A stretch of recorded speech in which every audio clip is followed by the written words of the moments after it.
सवेता नाम की लड़की एक बहुत बड़े जमींदार की लड़की थी। जमींदार की लड़की होने के कारण वह गांव के अंदर सबसे अमीर बाप की एक लौती लड़की थी। स्कूल में जाया करती थी। उन्हीं के गांव के एक जो नौकर था, उनके घर में एक काम किया करता था।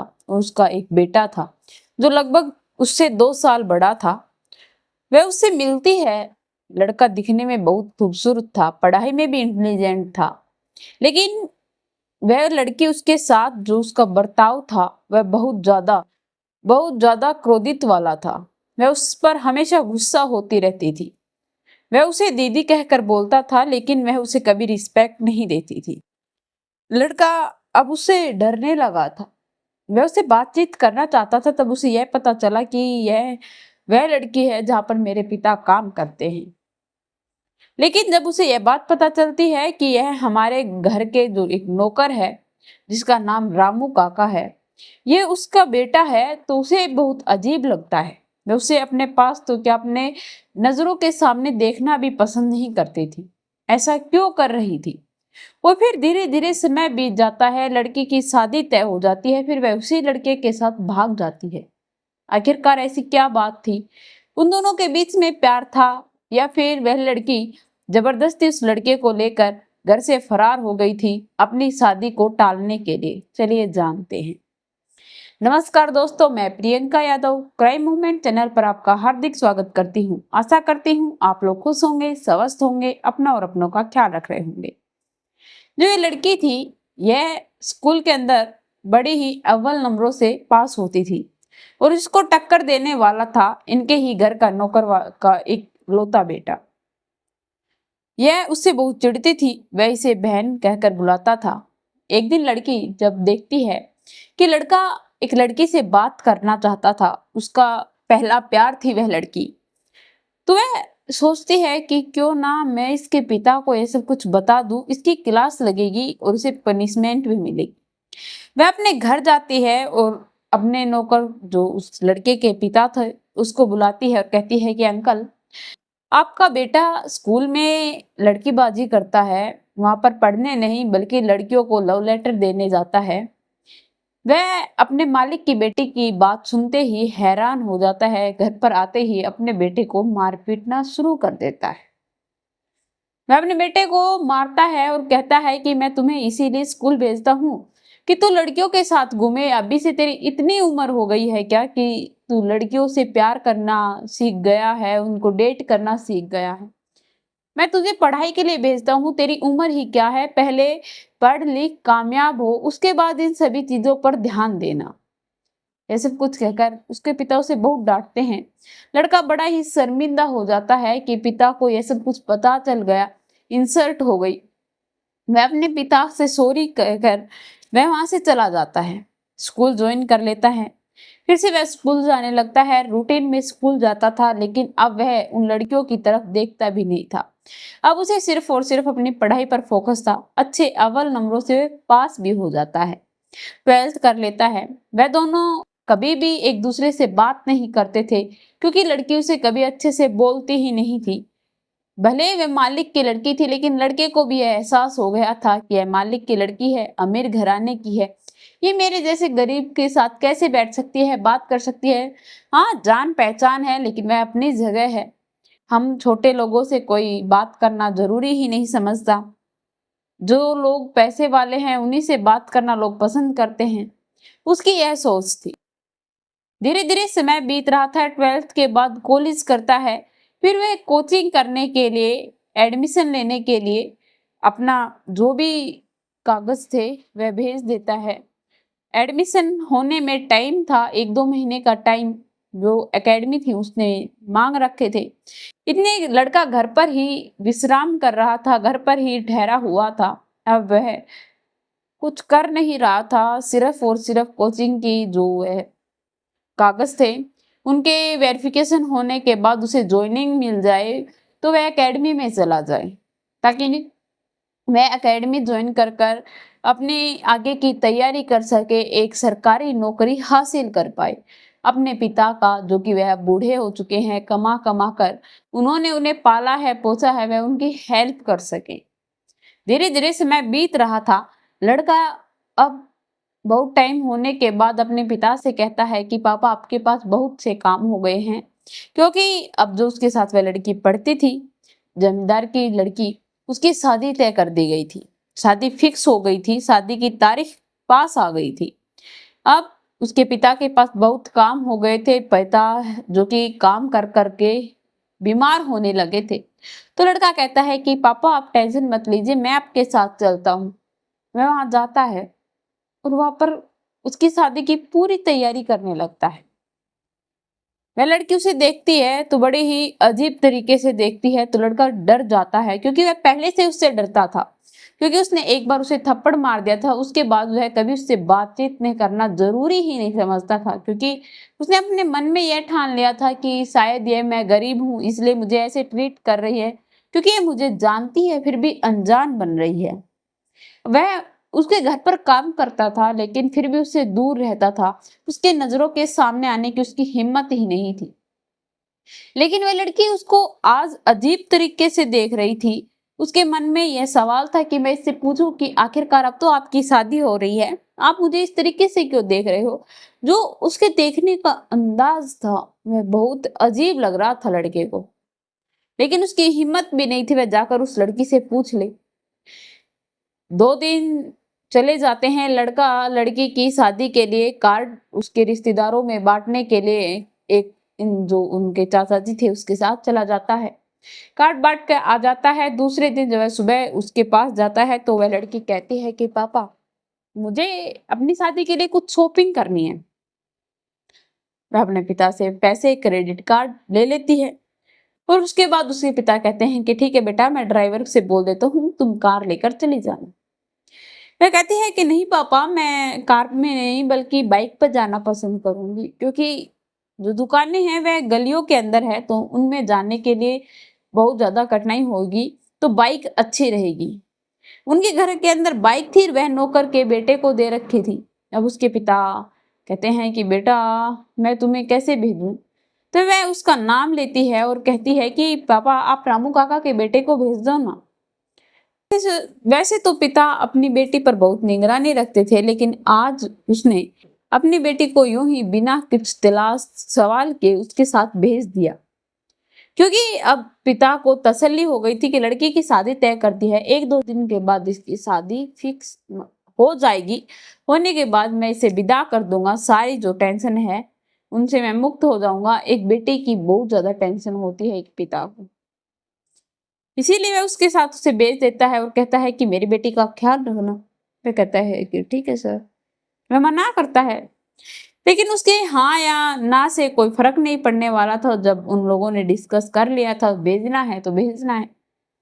अब है उसे लेकर के चली जाती है और उसे ऐसे पकड़कर बैठती है, लड़का घबरा जाता है। ऐसे बैठती है जैसे कि कोई पत्नी अपने पति को कसकर कमर से हाथ डालकर पकड़कर बैठ जाए।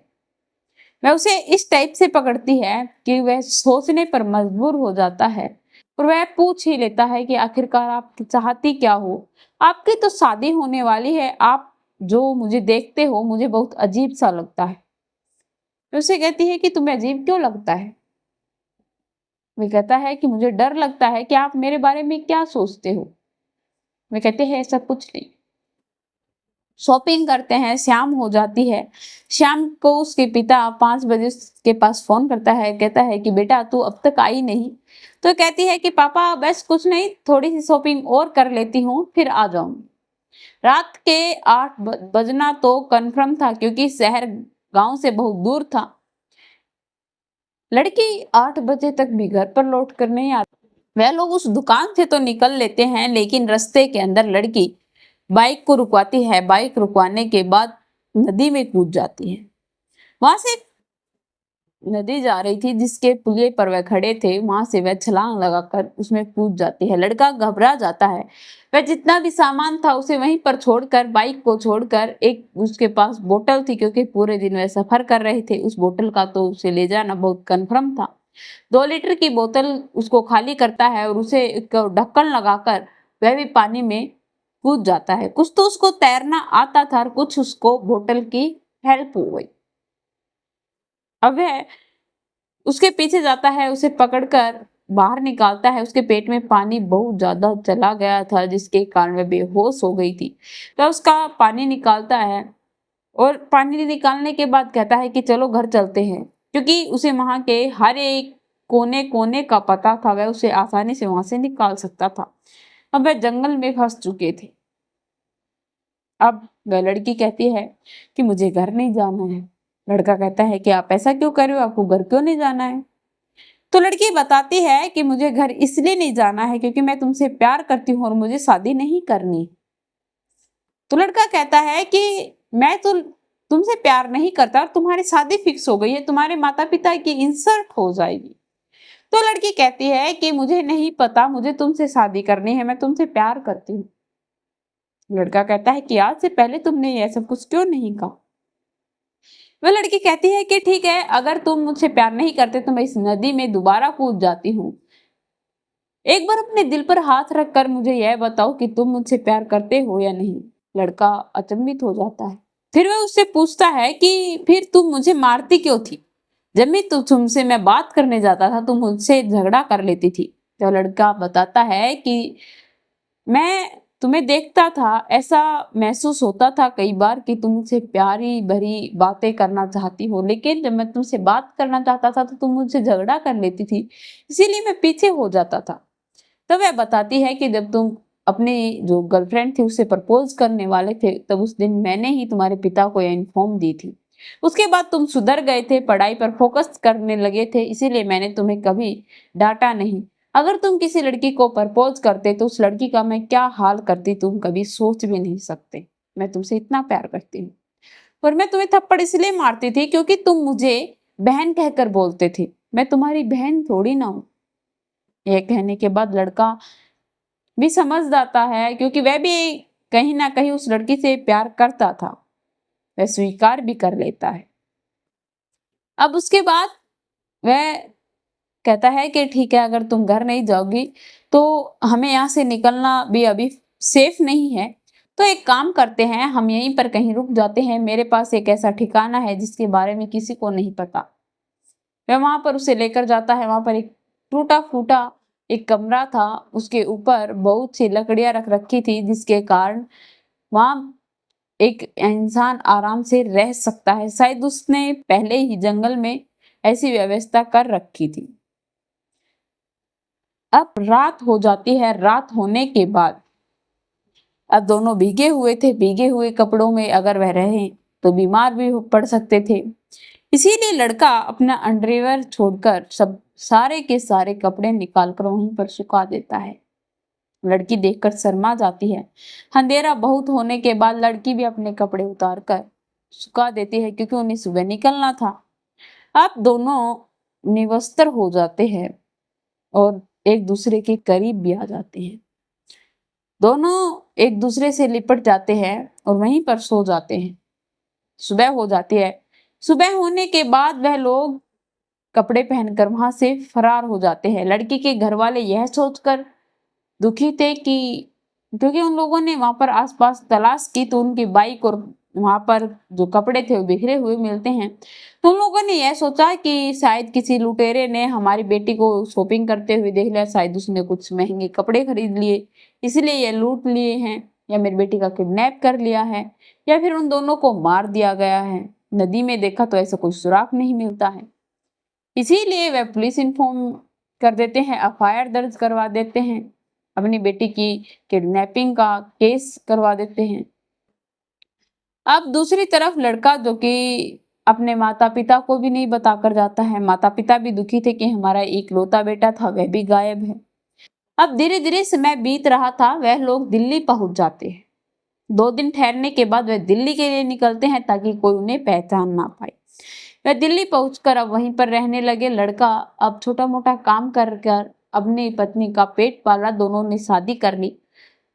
अब उसके पिता 1 साल बाद अपनी बेटी से मिलते हैं। किसी ने उनको इन्फॉर्म किया तो पिता उनके बेटी से मिलने चले जाते हैं, उनके घर का एड्रेस भी ढूंढ कर उनसे मिलते हैं। तो जब वह जाकर अपनी बेटी को देखते हैं तो वह अपनी बेटी के हाथ में एक छोटी सी नन्ही सी जान देखता है और उसे देखने के बाद वह अचंभित हो जाता है और अपनी बेटी से सारी बातें पूछता है। तो वह बताती है कि पापा, इसमें उसकी कोई गलती नहीं है, मैंने ही उसे फोर्स किया था मुझे भगाने के लिए। वह मुझसे प्यार नहीं करता था, लेकिन मैंने जबरदस्ती उससे प्यार करवाया है और अब हमारी जिंदगी बहुत अच्छी चल रही है। प्लीज आप लोग ऐसा कुछ भी मत करना कि मेरी जिंदगी खराब हो जाए, मेरी लाइफ खराब हो जाए। तो उसका पिता उसका साथ देता है और कहता है कि ठीक है बेटा, तूने जो किया, मैं तुझे खुश देखना चाहता हूँ, नहीं कि दुखी। मेरी एक ही तो इकलौती बेटी है, तू अगर मुझे बताती तो शायद मैं समझ पाता। वह कहता है कि ठीक है बेटा, समाज के लोग बहुत कुछ गलत बोलेंगे, तुम यहीं पर रहो और मैं सब कुछ मैनेज करने के बाद मैं तुम्हें यहाँ पर लेने जरूर आऊंगा। यह कहकर वह अपनी बेटी को और अपने दामाद को आशीर्वाद देकर वहां से चला जाता है। तो दोस्तों, जो इस लड़के ने किया उस लड़के के साथ कि अपनी शादी फिक्स करवाई, फिर उसे तोड़कर उस लड़के के साथ भाग गई, और जब पिता को पता चला तो वह गुस्से में था, फिर भी अपनी बेटी को स्वीकार किया, उसके प्यार को स्वीकार किया। तो आप लोगों को यह कहानी कैसी लगी कमेंट में लिखकर जरूर बताना। ऐसी नई नई कहानी जल्द से जल्द सुनने के लिए मेरे चैनल को सब्सक्राइब करना।